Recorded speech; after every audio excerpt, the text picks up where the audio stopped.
Bienvenue chers internautes, c'est avec un plaisir immense que je vous retrouve de nouveau dans le premier numéro de C'est à nous. C'est à nous est une toute nouvelle émission spécialement pour vous chers étudiants. Au cœur de vos pensées, vos revendications, vos soucis ainsi que vos inquiétudes sont une priorité. C'est à nous, c'est vous et nous. Nous serons votre voix, votre parfait allié pour espérer un monde meilleur. À cet effet, aujourd'hui, nous parlerons de l'Université virtuelle du Sénégal. Nous nous sommes permis de faire un bilan de 2013 à 2020. L'UVS a su s'imposer.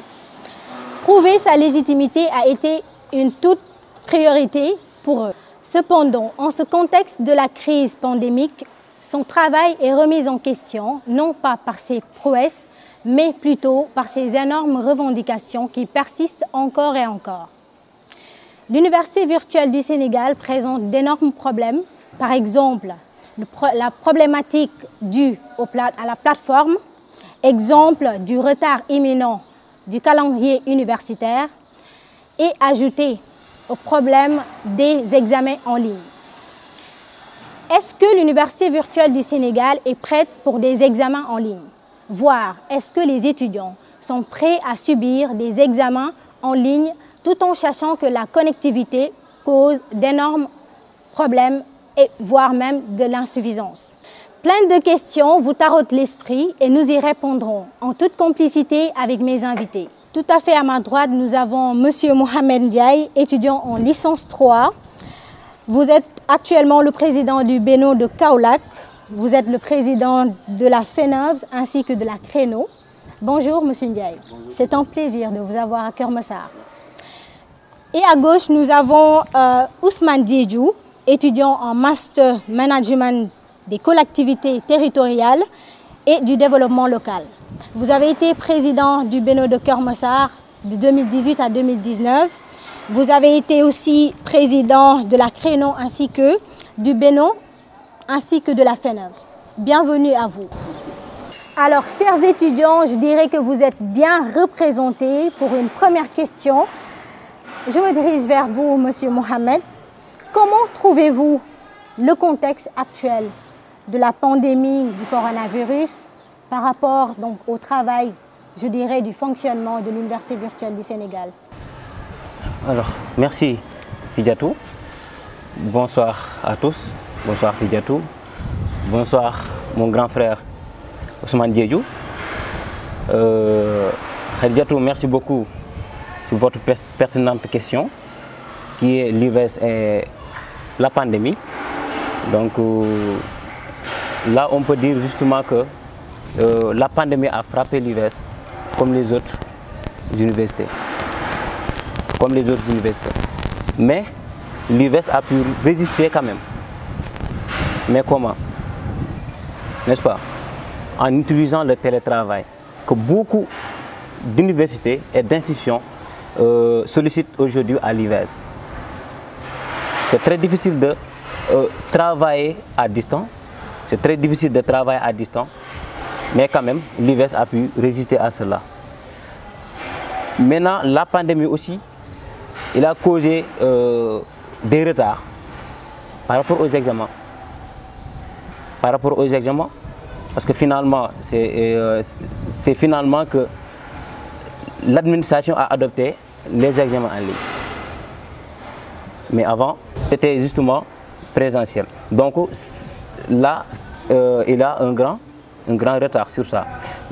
Aussi, la distribution des outils de travail de la promotion 7. Alors, si vous me le permettez, donc concernant les examens en ligne, nous y reviendrons. Juste, vous avez parlé de retard. J'aimerais juste continuer sur ça. Pensez-vous que le retard est juste dû aux pandémies? Juste dû aux pandémies. Bon, d'une part dû aux pandémies, mais je peux dire que dans l'autre part, ce retard-là se trouve dans l'ADN de l'UVS, parce que l'UVS accuse beaucoup de retard par rapport aux examens, par rapport au calendrier universitaire, et j'en passe. Alors, donc, je reviendrai vers vous. Donc, Ousmane Diédhiou, que pensez-vous de sa réaction?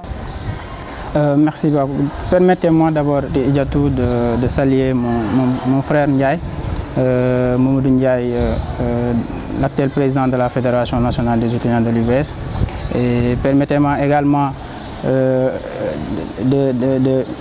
souhaiter à toute la communauté estudiantine de l'Université Vittel du Sénégal une très bonne fête de Tamkharit. Voilà, également souhaiter un joyeux anniversaire au coordinateur Moussalo, le professeur Moussalo de l'Université Vittel du Sénégal. Et au-delà de ça, je m'en vais directement répondre à la question, qui est d'ailleurs une question très pertinente. Aujourd'hui, l'Université Vittel du Sénégal, avec la situation de la pandémie, je dirais que l'IVS s'est profité de cette occasion pour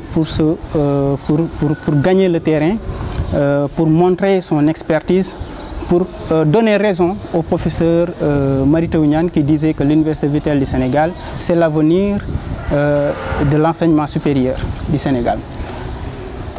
Au-delà de ça, aujourd'hui, pourquoi je dirais peut-être l'Université Vittel du Sénégal s'est profité de cette pandémie?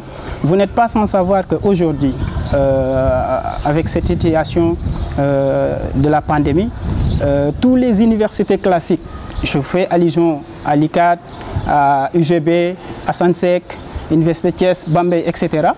Toutes ces universités, leurs étudiants, ils ont stoppé leurs cours. Et aujourd'hui, nous, en tant que des étudiants de l'Université Vittel du Sénégal, nous n'avons pas arrêté nos cours. Nous continuons toujours à subir nos cours à la maison. Il faut juste se munir d'une bonne connectivité et c'est choix, on peut faire cours. Et également du côté administration, vous n'êtes pas sans savoir qu'aujourd'hui, si vous allez à l'ICAT, beaucoup de directions sont fermées. Si vous allez dans les autres universités classiques également, beaucoup de directions sont fermées. Mais aujourd'hui, l'IVS, ils ont adopté ce qu'on appelle le télétravail. Le télétravail qui permet... Mais pour ne pas, le télétravail adapté, je dirais, à plusieurs niveaux, même au niveau des entreprises. Donc l'UVS n'est pas censé être... Ça n'est pas censé être une surprise. Non, ce n'est pas une surprise. Ouais. Donc aujourd'hui, je pense que c'est le télétravail. L'IVS devait démarrer ce télétravail depuis sa création. Parce qu'aujourd'hui, on ne peut pas dire qu'on est dans une université numérique et qu'une université qui aujourd'hui est basée sur le numérique, ses étudiants, ils font cours à distance et qu'aujourd'hui, l'administration également de l'Université Vittel du Sénégal doit être en mesure, même en temps normal, de pouvoir, celui qui a un empêchement de ne pas pouvoir se déplacer pour aller au niveau de son bureau, de pouvoir faire ce qu'il doit faire dans la journée, c'est lui, sans pourtant se déplacer. Je pense que c'était le travail. Et d'après nos investigations, et également dans les sorties du professeur Moussalo, qui est le coordinateur de l'Université Vittel du Sénégal, il a pu mentionner quelque part pour dire que peut-être l'Université Vittel du Sénégal, aujourd'hui avec le télétravail, beaucoup de directions, ils ont opté pour le télétravail parce que ça leur permet de diminuer un peu le stress. Comment diminuer le stress du personnel, de certains de ces personnels-là? C'est parce que parfois, vous n'êtes pas sans savoir, certains, ils habitent très loin de leur lieu de travail. Maintenant, pour aller chaque jour au bureau, ils font 1 heure de temps pour arriver au bureau avec les embouteillages, c'est un peu stressant. Voilà, mais pensez-vous réellement qu'il y a eu beaucoup de changements? Parce que la pandémie, quoi que l'on puisse dire, a pu apporter un grand changement. Donc, pensez-vous qu'il y a eu une différence? Il y a un changement. Et il y a également un peu de retard, quelque part. Le changement, où est-ce qu'on peut trouver le changement? Le changement se trouve au niveau, peut-être aujourd'hui, le fait que les étudiants de l'Université Vittel du Sénégal, ils ont pu devancer leurs camarades dans les autres universités. Ah bon, oui. Ils ont devancé parce qu'ils continuent toujours à faire le cours, ils continuent toujours à faire le devoir, c'est-à-dire le test de connaissance, leur TD, en ligne. Okay. Tout se fait en ligne avec leur tuteur. Alors, je ne veux pas en faire trop, mais j'aimerais juste rebondir sur ce qu'il vient de dire. Il parlait de devancer. Mais est-ce que réellement, en tant que président de la FENOPS, vous pensez que les étudiants ont pu devancer les autres? Parce que, étant en retard depuis des années de cela, même si on parle de pandémie, je ne vois pas une différence. Qu'en pensez-vous en tant que président? Je vais justement soutenir ces idées, hein, parce que les étudiants de l'UVS, en quelque sorte, sont un peu en avant par rapport aux autres, malgré le retard qu'il avait auparavant. N'est-ce pas? Je m'explique. Lorsqu'il y avait la présence de la pandémie, à un moment donné, il y avait certaines promotions qui étaient en pause. Mais avec les télétravail, les réunions que la fédération a fait avec l'administration et autres, on a pu enrouler certaines promotions. Je peux prendre l'exemple de la promotion 6. Par exemple, la promotion 6 qui avait fait le semestre 3. Ils ont terminé leur cours, mais ils ne pourraient pas s'examiner. Ils ont laissé les cours du semestre 3 faire les cours du semestre 4. Maintenant là, je termine. Maintenant là, pourquoi ils sont un peu en avant par rapport aux autres? Après l'ouverture juste, ils vont examiner leur semestre 3 et quelques mois après, ils vont examiner leur semestre 4, laisser les autres en rade. Quand on parle de pédagogie et vraiment parler d'excellence, pensez-vous que c'est une bonne idée d'adapter, donc de faire suivre 2 semestres sans même faire des examens? Sans même faire les examens. Ouais. Si c'était de faire premier semestre et deuxième semestre en même temps? Bon, si c'était à temps normal, on va examiner le semestre 3, ensuite le semestre 4. Mais n'oubliez pas que les étudiants ne sont pas là pour valider seulement, mais ils sont là pour avoir l'expérience, pour avoir la connaissance. Si tu as la connaissance, tu ne vas pas oublier. C'est très intéressant. C'est très intéressant. Donc là, je vais rebondir sur l'autre question. Depuis quelque temps, nous avons, je dirais pas quelque temps, mais depuis sa création, nous avons remarqué qu'il y a donc ce problème donc du retard. Vous l'avez dit tantôt, universitaire, du calendrier universitaire qui persiste encore et encore. Et là, vous parlez de cours et de devancer les autres. Mais j'aimerais savoir quel est le réel problème en fait. Est-ce côté administratif ou bien donc côté administratif ou pédagogique? Bon, là, par rapport à cette question, je vais parler de mon point de vue. Voilà. Je pense bien que c'est administratif. Et voilà les raisons. 1. Il y a un manque d'effectifs. Les personnels administratifs sont tellement minimes. Avec le travail. Et n'oubliez pas que l'UVS est la 2e université au Sénégal en matière d'effectifs. Là aussi, c'est un problème. Il est né justement en 2013, n'est-ce pas? 2013-2020, c'est combien d'années? 8 ans. Bientôt, il va rattraper l'UCAD qui est là depuis quand? Vous parlez de rattraper, messieurs. Mais maintenant, là, c'est un problème. Le nombre d'étudiants, c'est seulement à l'UVS qui a fait 8 ans avoir 40 000 étudiants. Est-ce une victoire? Bon, d'une part, on peut dire que c'est une victoire, mais ça cause beaucoup de problèmes. Tu sais pourquoi? Cette année-ci, l'UVS a reçu 10 000 étudiants de la promotion 7, avec l'effectif des personnels administratifs qui est tellement minime.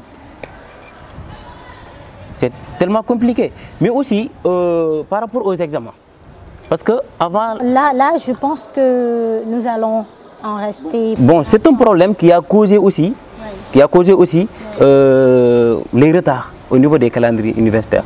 Parce que, justement, un examen qui dure 1 mois ou bien 1 mois et plus. Tu vois ça?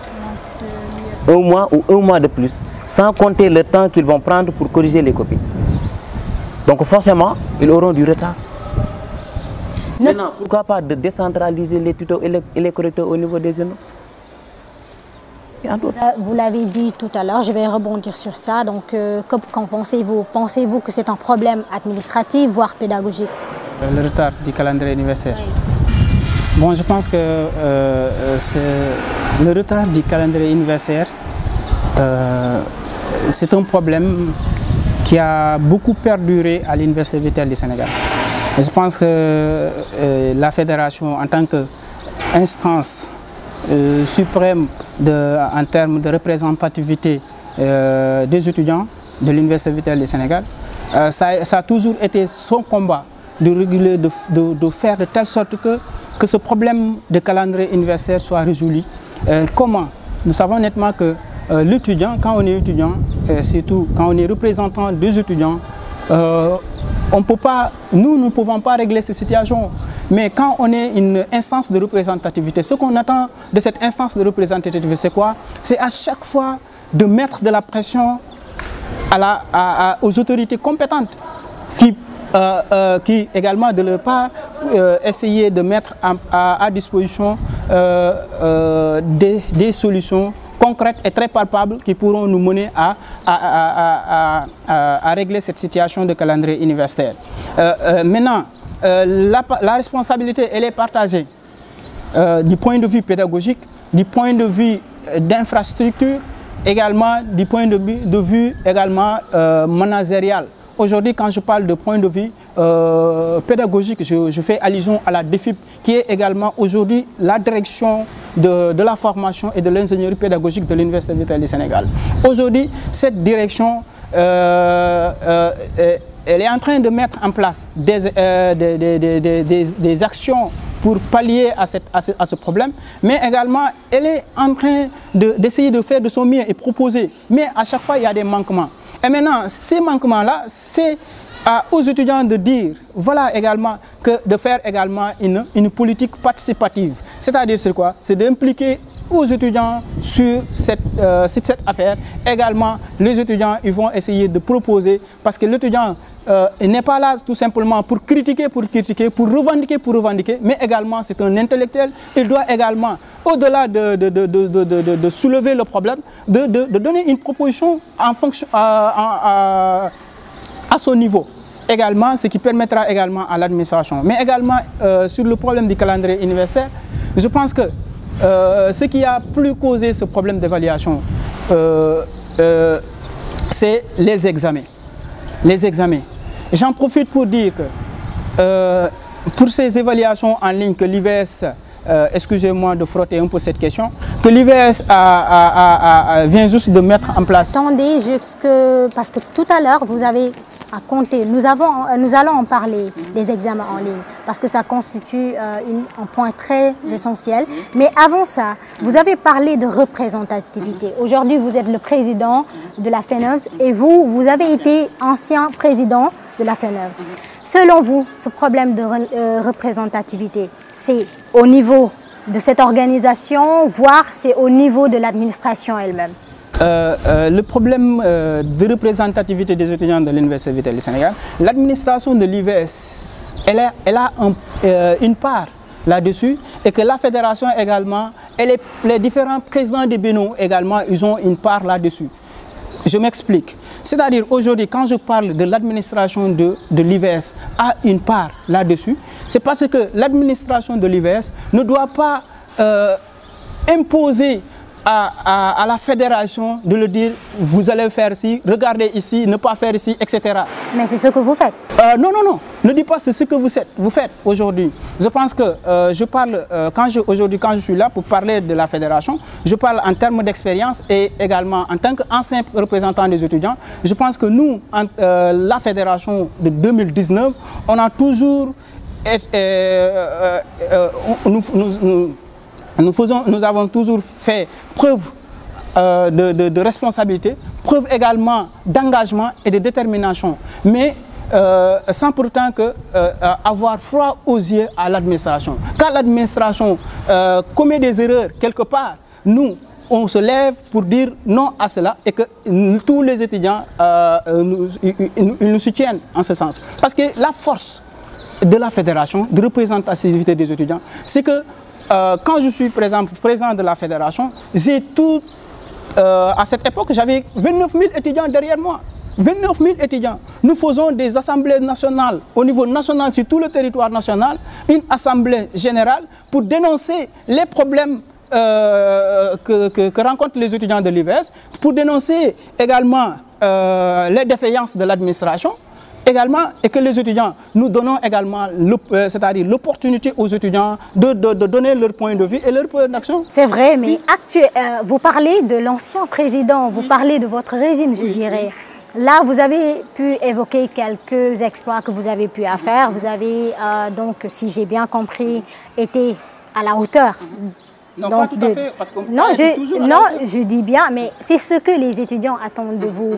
Est-ce que vous pensez que cette génération, voire donc, le représentant est là, vous le direz, que pensez-vous de leur régime actuellement? Est-ce qu'ils représentent réellement les étudiants? Parce qu'il y a certains étudiants qui pensent que FENOV n'a pas lieu d'être, je dirais. Aujourd'hui, je pense que Ndiaye et son équipe, ils sont en train de faire un travail remarquable. Ils sont en train également de faire tout le possible pour être à la hauteur, pour également représenter dignement les étudiants de l'Université de Vitel du Sénégal. Mais toutefois, il faut noter qu'il y a des problèmes. Il y a des problèmes et c'est pourquoi on en parle. Oui. Donc, je vais revenir à vous.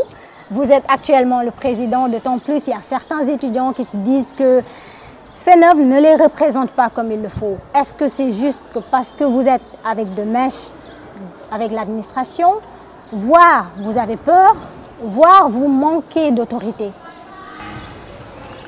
Alors, tu sais une chose, on ne peut pas échapper aux critiques. Là, on ne peut pas l'échapper. Donc, quelle que soit la situation, en tant que fédération, tous les présidents jeudi, ils vont réagir avec toute responsabilité. N'est-ce pas? Il l'a dit tout à l'heure, la fédération est là pour les étudiants. Elle fait toujours son mieux pour représenter dignement les étudiants. Et s'il y a du retard dans les revendications? Et s'il y a des retards? Oui, dans les revendications. Il y a certains étudiants qui se disent qu'on peut avoir des problèmes, soit de connectivité parfois. On peut le dire, quelqu'un, par exemple, à un président du Bénin, mais pour que ça remonte vers l'administration, c'est tout à fait un problème. Est-ce que c'est un problème entre vous? Alors, là, je pense bien que c'est l'étudiant en tant que tel qui n'a pas compris. Parce que l'étudiant qui a des problèmes de connectivité, ouais, il doit s'approcher de son Bénin. Alors, au début, juste au début de notre mandat, j'avais demandé à la DISI de mettre à la disposition des Bénins une adresse mail, là où les étudiants vont s'adresser directement à leur président. Si toutefois que tu as des problèmes, tu vas écrire un mail à ton président, il va réagir. Si c'est un problème qu'il n'a pas de solution, il va remonter ça au niveau de l'administration. Aujourd'hui même, j'avais réglé un problème. On me l'a signalé. Aujourd'hui même. Et moins de 5 minutes, je l'ai réglé. J'ai transféré ce mail à l'administration. Ils m'ont répondu automatiquement. Ok, mais ça ne se passe pas comme ça tous les jours. Voire, y a-t-il un problème au niveau des présidents des Bénins, voire c'est à eux parfois de remonter certaines informations. Et s'ils ne le font pas, vous êtes pris au piège par cela, parce que les étudiants vont se dire que la FENOV ne réagit jamais. Par rapport à votre bureau, est-ce que parfois vous confrontez à ces genres de problèmes? Comment vous faites pour les régler si un président n'arrive pas à respecter et à remonter les informations à temps? À remonter les informations à temps. Ouais. Bon, je pense qu'on est une fédération. On est une fédération. Et s'il y a une situation dans un ENO, le président va entrer au niveau de la fédération pour demander est-ce que cette situation est pareille aux autres ENO. N'est-ce pas? On va faire une analyse générale. D'ailleurs, c'est actuellement, je ne sais pas, l'ancienne fédération, mais la fédération actuelle, c'est très rare qu'un président règle un problème particulier. À chaque fois, nous demandons si ce problème persiste au niveau des autres zones ou pas. Mais concernant la connectivité, nous sommes bien d'accord que toute une promotion, voire de 3, voire jusqu'à 7, tout le temps, il y a les mêmes soucis, problème de connectivité, problème de la plateforme dont nous allons parler tout à l'heure, de ça. Donc si vous vous dites que vous n'allez pas régler des problèmes particuliers alors que cela existe depuis des décennies, est-ce que vous êtes à votre place exactement? Si je dis qu'on ne règle pas des problèmes particuliers comme ça, c'est-à-dire s'il y a un problème dans un ENO, le président va entrer au niveau de la fédération pour demander est-ce que ce problème existe au niveau des autres ENO ou pas. Maintenant, s'il y a 2 ENO qui ont ce problème, seulement 2 jeudis, le président va prendre ce problème, ils vont remonter au niveau de l'administration pour avoir des solutions.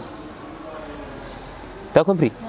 Voilà, donc c'est ça. Mais on est une fédération. Si la situation est générale, on va le régler d'une manière générale. Si la situation est locale, donc le président a ses prérogatives de s'adresser directement à l'administration pour qu'on puisse régler ce problème. Si le problème est d'ordre régional, comme la coordination de Dakar, donc le président de la coordination va régler ce problème. D'accord.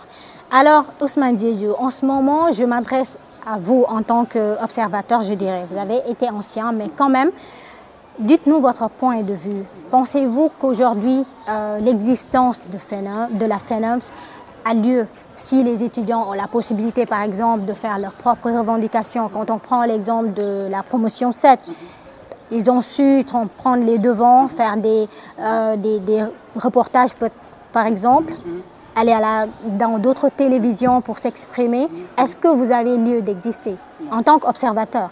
En tant qu'observateur, je dirais bon, c'est une faille. C'est une faille et c'est également une erreur que la fédération a commis. Aujourd'hui, je dirais que quand on parle de Fédération nationale des étudiants de l'Université Vittel du Sénégal, on représente toutes les 40 000 étudiants de cette université. Aujourd'hui, vous êtes la seule instance qui est reconnue par l'Université Vittel du Sénégal, qui est reconnue par le ministère de l'Enseignement supérieur, de la Recherche et de l'Innovation. Aujourd'hui, c'est cette instance-là qui doit parler au nom de tous les étudiants. Il ne devait pas avoir une promotion ou bien une filière qui mettent en place leur mouvement ou bien leur structure. Aujourd'hui, ça décrédibilise la Fédération nationale des étudiants de l'Université Vittel du Sénégal. Et je pense que la fédération actuelle, elle devait régler cette situation dès le bas âge. Comment régler cette situation dès le bas âge? Tout se base sur la communication. Tout se base sur la communication. Également, il faut être charismatique. Aujourd'hui, un président de la fédération nationale ou bien d'une telle instance, il doit anticiper sur les choses. Aujourd'hui, vous êtes le président de la République du Sénégal, vous avez des gouverneurs dans chaque région, sur tout le territoire, l'étendue nationale, mais également c'est cette dernière-là qui vous informe à temps de la situation de chaque région. C'est la même chose avec la répartition de la Fédération nationale, c'est-à-dire la structuration. Il est le président de la Fédération nationale, mais il est représenté à Ziguinchor. Par qui? Par le président de l'espace numérique ouvert de Ziguinchor. Il est représenté à Diourbel, à Keur Massar, à Sébikotane, à Thiès, etc. Aujourd'hui, c'est à lui, de sa façon de manager, à travers son leadership, de pouvoir pousser à ces dernières-là, de lui donner chaque jour ou bien chaque semaine un rapport, de lui faire un rapport de ce qui se passe là-bas. Maintenant, c'est lui également, il doit s'impliquer. Chaque fois. Et tantôt, je vais lui dire qu'aujourd'hui, avec la situation de la pandémie, il va dire peut-être que c'est la situation de la pandémie qui lui empêche de se déplacer, d'aller vers les ENO, etc. Mais aujourd'hui, tous les étudiants de l'Université Vittel du Sénégal, ils ont des plateformes. Pourquoi pas, il doit dire, par exemple, parfois de dire, voilà, aujourd'hui, je vais accéder à la plateforme, c'est-à-dire groupe WhatsApp de l'ENO de Ziguinchor ou bien page Facebook de l'ENO de Ziguinchor pour essayer d'échanger, prendre juste une heure de temps pour échanger avec les étudiants de l'Université Vittel du Sénégal. Là, j'ai envie de vous poser cette question à tous les deux. D'abord, je commence par vous. Vous parlez de pandémie, mais sérieusement, en tant qu'étudiant dans une université numérique, pensez-vous que la pandémie devrait être pour nous entériner, je dirais, est-ce que la pandémie devrait entériner donc, tout ce qui est situation à l'UVS? Non.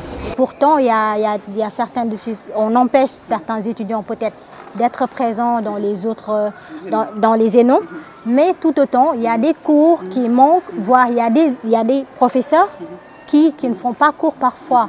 Et pourtant, tout le monde est présent chez eux, par exemple. Oui. Tidjatou, je dirais qu'aujourd'hui, la situation actuelle de la pandémie ne doit pas bloquer les activités de l'Université Vitelle du Sénégal. Sur le côté pédagogique des étudiants, sur le côté également du tutorat, sur également du côté du bon fonctionnement de l'administration de l'Université Vitelle du Sénégal. Comment? Parce qu'aujourd'hui, d'abord, il faut noter que nous sommes une université numérique.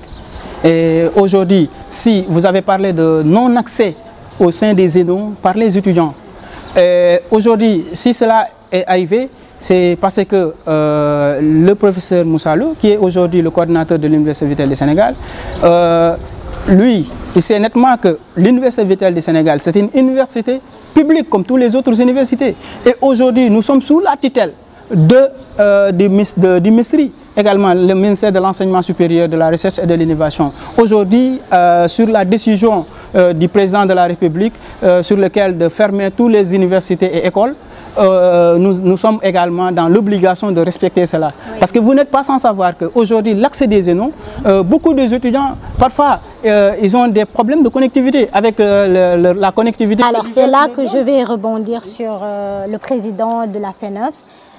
Depuis, donc, on parle de problème de la plateforme.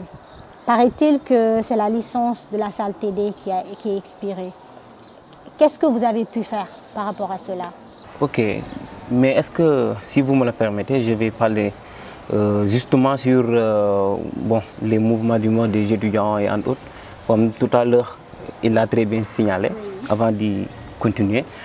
Maintenant, par rapport à cela, donc, je pense bien que la fédération a fait ce qu'elle devrait faire. La fédération, d'abord, au niveau de l'IVES, il y a ce qu'on appelle des cellules d'accueil. Des cellules d'accueil.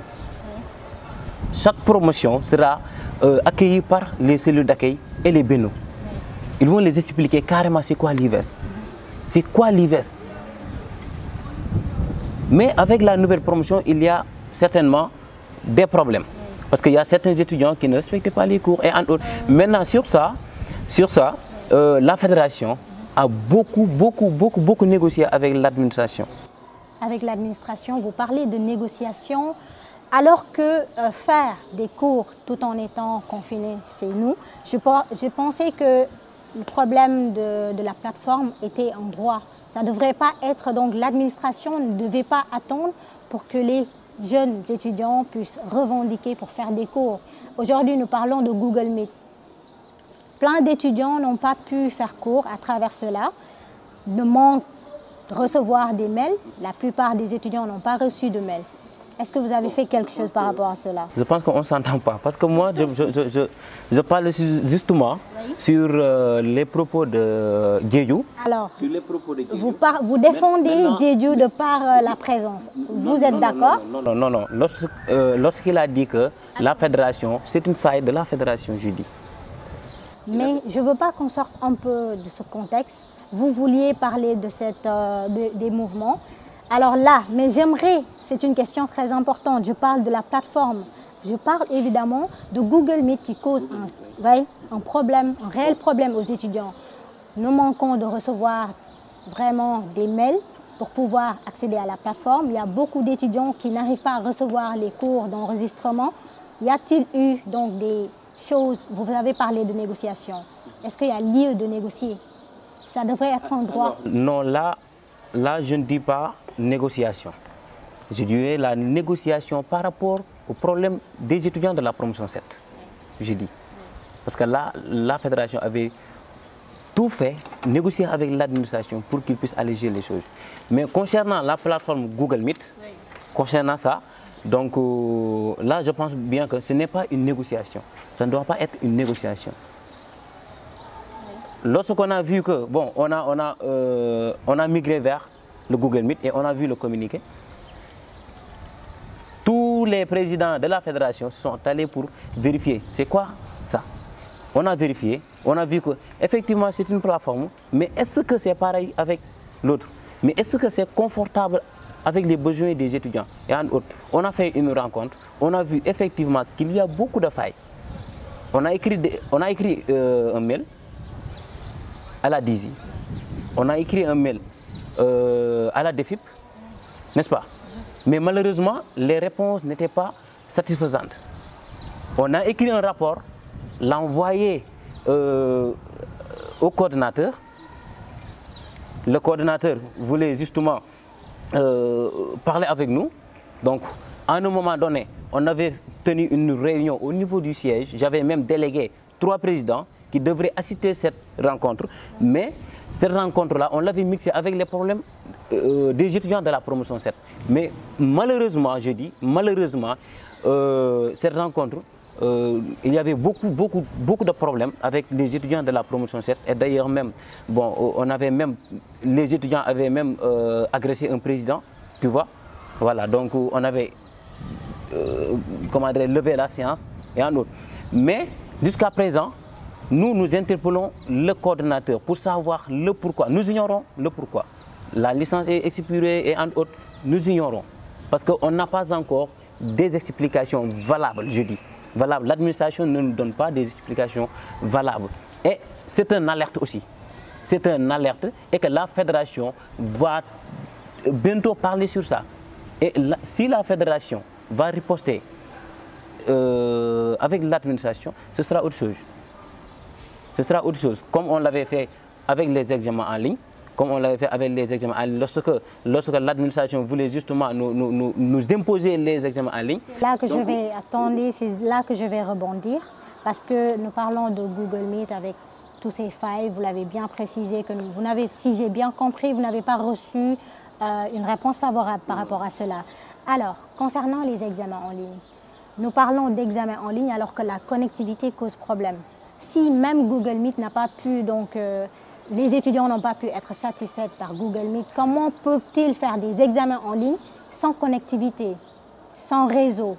Nous parlons d'autres localités. Même ici à Dakar, nous avons des problèmes liés au réseau et autres. Est-ce que l'université virtuelle est prête pour des examens en ligne? Alors, est-ce que l'UVS est prête pour les examens en ligne? Donc là, je ne dirai pas oui ou non, mais je vais justement vous donner des explications. C'est-à-dire, lorsque l'administration voulait faire les examens en ligne, la fédération en tant que telle, parce que la fédération est représentée par 2 présidents, voilà, 2 présidents au niveau du conseil d'académie. Maintenant, ces présidents-là, au retour, ils nous ont fait part que l'administration veut justement faire les examens en ligne. On les a posé des questions. On s'est basé sur quoi pour faire les examens en ligne? Est-ce que l'administration a très bien mesuré les risques, les problèmes de connectivité, les problèmes de machines, avec l'hivernage et entre autres? N'est-ce pas? Il y a beaucoup de questions qu'on avait posées, qu'on avait mises sur table. Et automatiquement, je savais nettement qu'il y a un problème. J'ai saisi le coordinateur pour fixer avec lui une réunion. On a fait une réunion. L'administration avait fait des démonstrations, avait expliqué de A à Z, mais les risques sont là. Oui, faire n'est-ce pas? Des démonstrations. Voilà. Donc les risques sont là. Et comme je le dirais, à chaque fois, la fédération est composée de 13 présidents et que les présidents ne sont pas là comme des députés qui sont à l'Assemblée pour dire oui ou non, applaudir le président ou un autre. On est là pour réfléchir sur l'avancée de notre institution tout en défendant l'intérêt des étudiants. N'est-ce pas? Donc sur ça, l'administration voulait justement forcer les choses sans mesurer les risques, sans faire des phases de tests et en autres. Et d'ailleurs même, ça fait moins d'1 mois, vous avez très bien entendu que la fédération avait fermé les ENO pendant 2 jours. Et d'ailleurs même, le coordinateur avait convié une rencontre d'urgence pour régler ce problème. Alors, là donc, cela veut dire que, parce que là, nous allons vers des examens en ligne. C'est approuvé. Est-ce que votre réponse par rapport à cela a pu empêcher quelque chose ou non? Je pense que ça n'a pas servi à grand-chose. Y a-t-il eu des changements? Non, la fédération n'a donné aucune réponse à l'administration. Ce qu'a dit la fédération en tant que telle, les examens en ligne sont là. Vous avez très bien réfléchi pour faire des examens en ligne. Les risques sont là. Il faut proposer des solutions. Ils ont proposé des solutions, n'est-ce pas? Si tel ou tel problème se présente, voici les solutions. N'est-ce pas? Je peux prendre l'exemple de la connectivité. On dirait très bien que si l'étudiant n'a pas de connectivité ou bien a des problèmes de machine, il n'a qu'à aller à l'ENO pour prendre les clés à léger et en autres. N'est-ce pas? Maintenant, ce sont des solutions qu'on a envisagées. N'est-ce pas? La fédération lui dit très bien. Donc, on laisse faire pour voir. On va tester pour voir. Mais si toutefois qu'il se présente un autre problème, autant pour moi, que l'administration ne peut pas résoudre ça, donc automatiquement on va vous intercepter sur ça. Mais Ousmane Diédhiou, je pense que aujourd'hui, même quand le président peut-être peut défendre, voire même dire qu'ils peuvent faire des tests sur le terrain, réellement nous sommes des étudiants, nous sommes confrontés souvent à ces problèmes de connectivité, problèmes de réseau. Sans pandémie, sans rien du tout, nous avons des problèmes à accéder à notre plateforme. Aujourd'hui, si par exemple cette phase test réussit, ça va se faire. Mais il y a certains étudiants qui n'arrivent même pas à utiliser parce que la connectivité, quand on prend 5 gigas juste 2 jours, voire 4 jours, est-ce que cet étudiant-là peut continuer ses études? Est-ce que vous êtes d'accord avec ce qu'il vient de dire? Bon, pas tout à fait, pas tout à fait. D'abord, permettez-moi de parler un peu sur le logiciel Blackboard et Google Meet un peu. Aujourd'hui, je pense que nous, les étudiants de l'Université du Sénégal, nous avons l'habitude de faire cours avec le Google Meet, qui d'ailleurs n'est pas tout à fait, totalement à 100% parfait. Mais il y a des désagréments quelque part, parfois des problèmes d'accès, etc. Et ça, parfois, d'habitude, c'est lié à l'efficacité de la connectivité de l'étudiant. Et maintenant, au-delà de ça, vous savez qu'aujourd'hui, Google Meet, selon nos investigations, quelque part, on nous dit que peut-être la licence est expirée. Hein? BBC. Oui. Oui. Donc la licence est expirée. Donc est-ce normal? Non, c'est pas normal. Je pense que, à mon avis, je pense que la direction concernée, les autorités compétentes de cette direction-là devaient anticiper sur la chose parce que tout le temps ils travaillent sur cette plateforme. Il y a des administrateurs de plateforme, etc., qui aujourd'hui sont bien informés de la date d'expiration de cette logiciel et qu'ils savent nettement qu'aujourd'hui, ça représente l'amphithéâtre des étudiants de l'Université vitale du Sénégal. Si cette plateforme ou bien cette logiciel arrive à son expiration, donc aujourd'hui il y a problème. On nous a amené aujourd'hui Google Meet et que vous n'êtes pas sans savoir qu'avec le Google Meet, moi je suis plus président de Beno, mais je suis toujours sollicité par les étudiants. Parfois quand ils ont des problèmes, ils me disent par la présence, ça c'est quoi? Qu'est-ce que vous pouvez nous dire? Quel conseil que vous nous dites, etc. à propos de ça? Et à ce qui concerne par exemple le Google Meet, beaucoup d'étudiants me disent que ça prend beaucoup de connexions, ça consomme énormément et que l'étudiant de l'Université vitale du Sénégal, qui doit faire pendant un mois cours en ligne, et il a 5 gigas de connexion. Est-ce que cela peut tenir à ça? Ça ne suffit pas. Et que je vais faire une transaction juste pour parler un peu des examens en ligne. Et ils veulent également nous faire des évaluations en ligne. Moi, je suis pour les examens en ligne, mais en une seule condition. Aujourd'hui, ce que je conseille à la Fédération nationale des étudiants de l'Université vitale du Sénégal, c'est à cette dernière-là de dire à l'administration, l'Université Vitelle du Sénégal est une université numérique, nous devons, ces écoles en ligne-là, nous devons les démarrer depuis sa création, mais nous savons nettement qu'aujourd'hui au Sénégal, nous rencontrons un problème d'insuffisance d'énergie, etc. Et ça, les conditions ne sont pas réunies etc. Donc aujourd'hui, la fédération, ce qu'elle doit faire, aujourd'hui, si en raison de la pandémie, l'administration nous propose de faire des évaluations en ligne pour ne pas tarder ou pour une régularisation de ce calendrier universitaire. Ne pensez-vous pas qu'ils veulent profiter de la situation pour juste garder les étudiants au niveau de leur maison? Parce que nous avions parlé de lieux. Oui. Les étudiants avaient réclamé des espaces numériques ouverts. Oui. Ne veut-il pas donc faire rester aux étudiants donc non, je ne dirais pas qu'ils veulent ce qu'ils veulent en réalité. Non, je ne dis pas ce qu'ils veulent en réalité. Mais tôt ou tard, les ENO vont s'ouvrir et que les étudiants rejoindront les ENO, les étudiants qui ont des problèmes administratifs, des problèmes pédagogiques, des problèmes de connectivité. Ils vont rejoindre à l'ENO pour voir... Étudiant qui a, par exemple, qui va faire des examens en ligne. Je ne suis pas donc une avocate de cela, mais...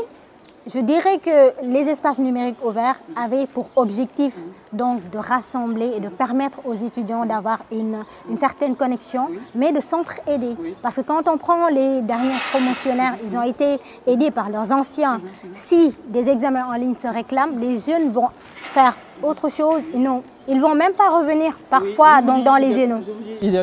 La vocation première de l'Université Vitelle du Sénégal n'était pas pour que les étudiants se ressemblent à l'ENO. Mais aujourd'hui, nous savons que nettement, avec le système éducatif du Sénégal, les étudiants, les élèves, etc., ils ont l'habitude, au-delà de leurs cours magistraux, de se réunir en groupe de travail pour s'entraider. Également pour une convivialité entre les étudiants et également une socialisation entre les étudiants parce que nous sommes tous des humains et cela c'est une nécessité, vous comprenez. Mais aujourd'hui, l'interpellation que je fais à la fédération, c'est que il faut qu'ils sachent que l'administration, sur les évaluations en ligne, l'administration a une part de responsabilité, la fédération a une part de responsabilité, les étudiants également, ils ont une part de responsabilité. Quand je parle que l'administration a une part de responsabilité, l'administration, qu'est-ce qu'il doit faire pour un bon fonctionnement de ces évaluations en ligne? C'est de s'assurer et de mettre à disposition des étudiants une bonne plateforme qui leur permettra, qui rime avec leur débit de connectivité, mais également leur permettra de pouvoir faire les évaluations sans problème.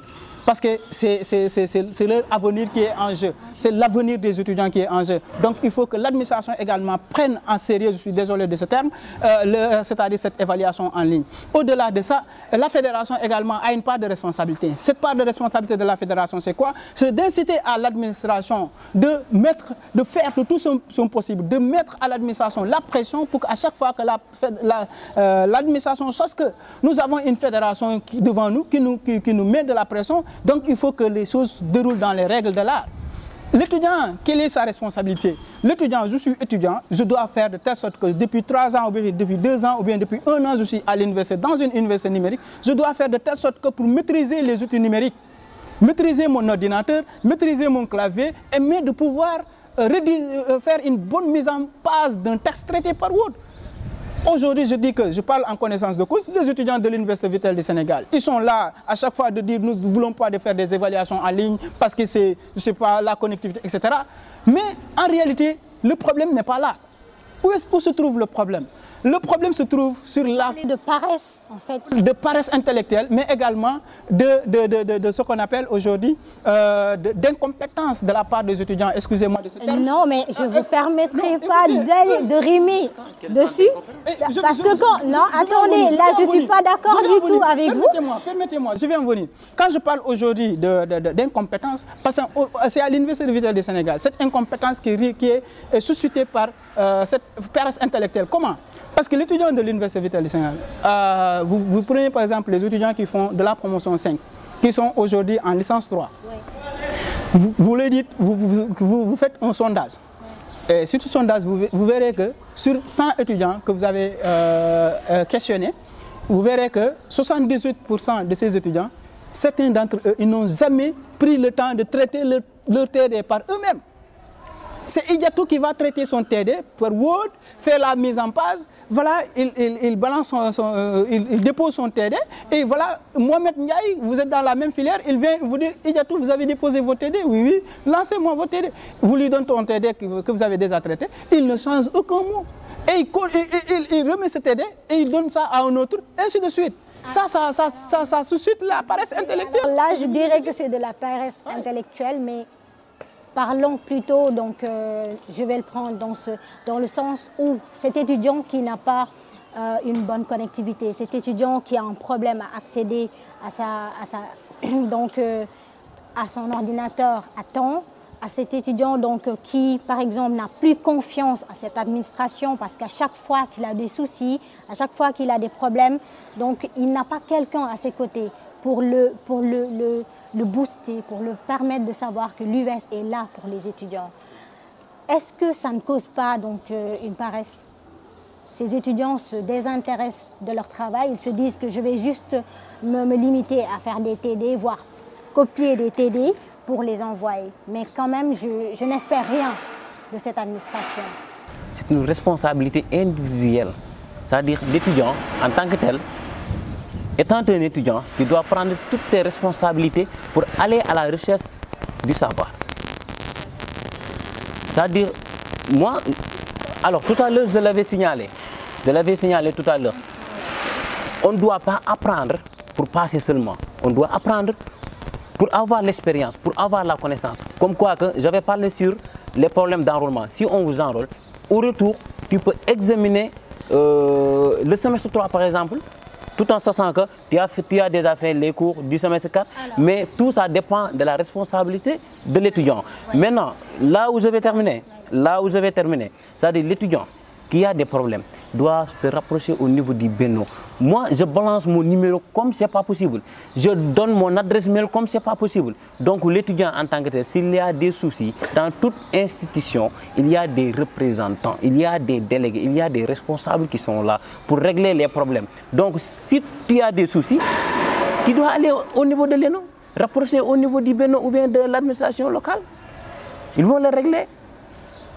C'est simple. Y a-t-il pas un problème de communication? Parce que si vous êtes le président de la FENEVS et que vous donnez cette possibilité, mais est-ce que les présidents le font?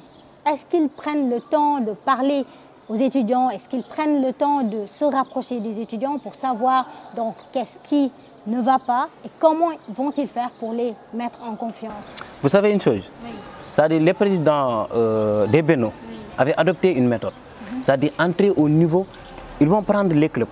Par exemple, le club sociologie, ce lundi, à 21h jusqu'à 23h, je vais entrer au niveau de leur groupe WhatsApp jeudi.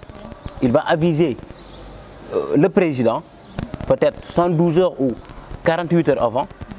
Lui, il va informer les étudiants, il va entrer au niveau du groupe WhatsApp, échanger avec eux. Eux, ils vont dire, bon, ou bien ils vont réclamer tout le problème.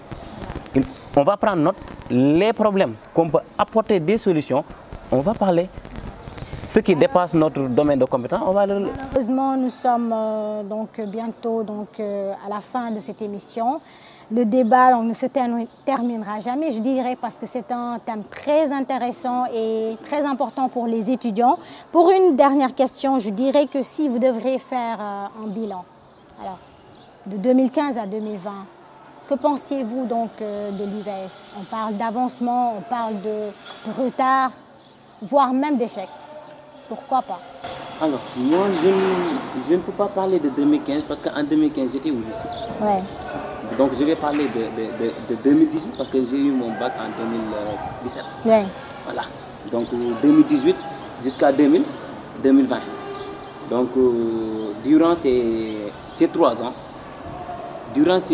parce que moi, je me rappelle très bien, ouais. Les premiers cours en licence 1, la plateforme n'était pas stable.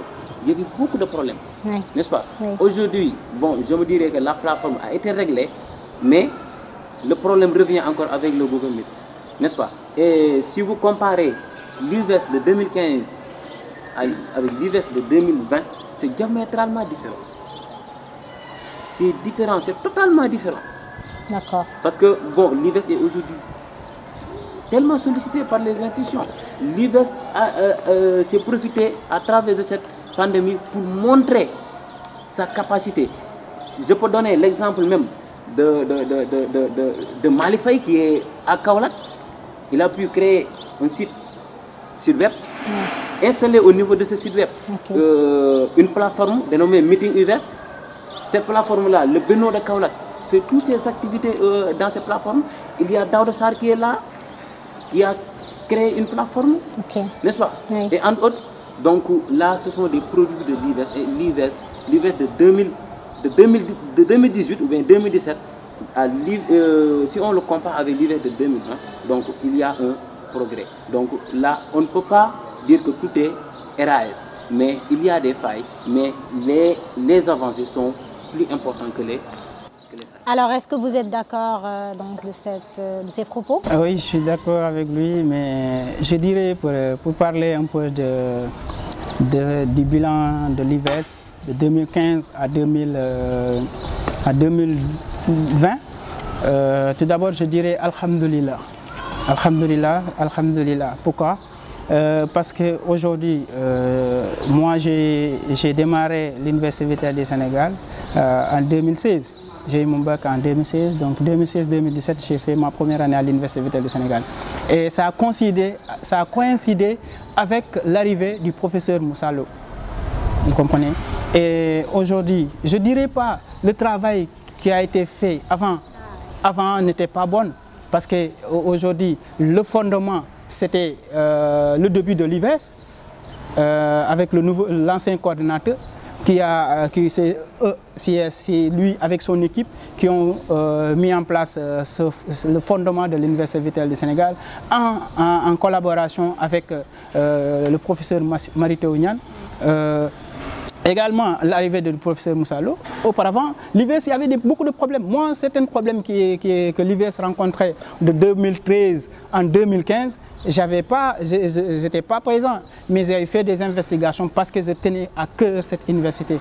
Lorsque j'ai fait des investigations sur le début de mon université et quels sont les problèmes que rencontre mon université, nous avons noté notamment qu'il y avait des problèmes en termes sur les évaluations, des problèmes de notes, des problèmes de bourse, des problèmes de connectivité, des problèmes de plateforme. Mais aujourd'hui, avec l'arrivée du professeur Moussa Lo, il a pu faire avancer les choses avec son équipe, son personnel, mais les étudiants également se sont impliqués à ce travail. Parce qu'aujourd'hui, on ne peut pas être dans une université dont on n'aime pas. Les étudiants, ils ont montré que nous avons cette université, c'est l'université de l'avenir. C'est à nous de changer cette université. Comment? À travers nos résultats. Les résultats, à chaque année, le taux de réussite, ça augmente. Vous comprenez? Mais également en termes d'administration. Aujourd'hui, l'Université Vitale du Sénégal a fait beaucoup de partenariats avec, que ce soit avec les universités nationales et les universités du monde aujourd'hui. Également, en raison de la pandémie même, beaucoup d'universités aujourd'hui sollicitent l'Université Vitale du Sénégal pour mettre à leur disposition des plateformes, leur permettre de faire des visioconférences, leur permettre de faire par exemple des cours en ligne, etc., de pouvoir faire le télétravail. Même ce n'est pas tout simplement les universités, même le ministère de la Santé également qui a aujourd'hui sollicité l'Université Vitale du Sénégal. Qu'est-ce qui a prouvé cela? C'est parce que nous sommes l'avenir et nous croyons à cette université, nous croyons à la potentialité et à la compétence de nos administrateurs, de nos directeurs, également de notre coordinateur de l'Université Vitale du Sénégal. Également des efforts que font les étudiants pour améliorer chaque jour qui passe leurs compétences, leur savoir-faire, mais également pour faire de cette université la meilleure du Sénégal, de l'Afrique et du monde. Alors là, je pense que vous avez dit votre dernier mot par rapport à cela. Et le président de la FENAV, qu'avez-vous envie de dire pour une dernière fois? Nous sommes à terme de cette émission. Mes derniers mots, c'est justement de remercier tout le monde. Je remercie tous les étudiants de l'Université Vitale du Sénégal. Je remercie tous les présidents et mes grands frères Parce que à chaque fois, je l'interpelle s'il y a une situation, je l'interpelle d'autres personnes s'il y a une situation, eux, ils vont nous donner leur point de vue et en autres. Et aussi, avec la promotion 7, je lance un appel à la promotion 7. Exactement. De ne pas se décourager. Il faut travailler davantage. La promotion 7, je dis, travaillez davantage. Formez-vous des groupes de travail, travaillez ensemble. Comme les anciennes promotions. Alors ça, on dirait après la pandémie alors. Pourquoi pas à l'instant? Pourquoi pas à l'instant? Il y a les plateformes. Au-delà des plateformes, les groupes WhatsApp et en autres. Oui. Et tu ne crois pas que 2 personnes ou 3 personnes ça, ne peut pas être un groupe de travail? Bien sûr. Alors, je ne dis là, pas le contraire. Il doit travailler. Essayer de s'adapter à ce système. Parce qu'il y avait un penseur qui l'avait dit, ce n'est pas le plus fort de l'espèce qui survit ni le plus intelligent, mais c'est le plus adaptable au changement. Donc, il faut s'adapter à ce changement. Eux, ils avaient l'habitude de trouver leur professeur devant eux. Ils vont les expliquer, dicter les cours. Mais les choses ont changé. Il faut qu'ils s'adaptent à ce système. C'est ça. Et avoir le courage, croire à l'UVS et croire aussi comme quoi que ce sont les étudiants eux-mêmes qui peuvent faire l'université virtuelle du Sénégal la meilleure. Il faut croire à ça. Et moi, en ce qui me concerne, je crois à ça. Et à chaque instant, j'œuvre pour l'UVS. Donc, je lance un appel solennel à tous les étudiants, sans exception, d'œuvrer pour l'avancée de notre institution. Merci beaucoup. Merci à vous, Monsieur Ndiaye et Monsieur Diédhiou. Ça a été vraiment un plaisir. Je n'ai pas encore donné mon point de vue. Non, mais en tout cas, vous l'avez... Je voudrais donner un conseil. Alors, je vous donne... Si vous permettez, voilà. Voilà, merci. Je tenais à remercier Actieno, qui est l'actualité au cœur des Zénons, qui font un travail remarquable chaque jour qui passe, juste pour informer les étudiants à temps de la situation de l'université, de la situation de l'enseignement supérieur. Et aujourd'hui, vous nous donnez à notre modeste personne l'opportunité de pouvoir donner notre point de vue sur le fonctionnement de cette université. Soyez-en remerciés. Mais également, le conseil que je donne aux étudiants, l'ensemble des étudiants de l'Université du Sénégal, j'ai l'habitude de le dire. Il ne faut pas dire que nous avons une administration et que c'est cette administration tout simplement qui doit tout faire. Nous aussi, nous devons s'impliquer sur le fonctionnement de l'université pour également donner notre point de vue, donner notre savoir-faire, notre expertise. Vous comprenez? Et également de dire aux étudiants de ne pas se décourager. De ne pas se décourager. Il y aura toujours des difficultés. Il n'y a pas une université qui ne rencontre pas de difficultés. Même les plus grandes universités du monde, ils rencontrent des difficultés. Mais il faut juste y croire et que ça, c'est des obstacles. Il faut les surmonter pour pouvoir surmonter avec beaucoup de courage, d'abnégation et de persévérance pour pouvoir arriver à la finalité. Et sur ce, je me réjouis de ça et pour dire bonne fête à tous. Alors, merci à vous, chers étudiants. Ça a été vraiment un plaisir pour nous d'être avec vous aujourd'hui. Merci, Monsieur Ndiaye. Vous nous venez de Kaolack. Vraiment, c'est un réel plaisir de vous avoir à Keur Massar. Chers étudiants, nous vous donnons rendez-vous à très bientôt dans une autre émission avec d'autres invités.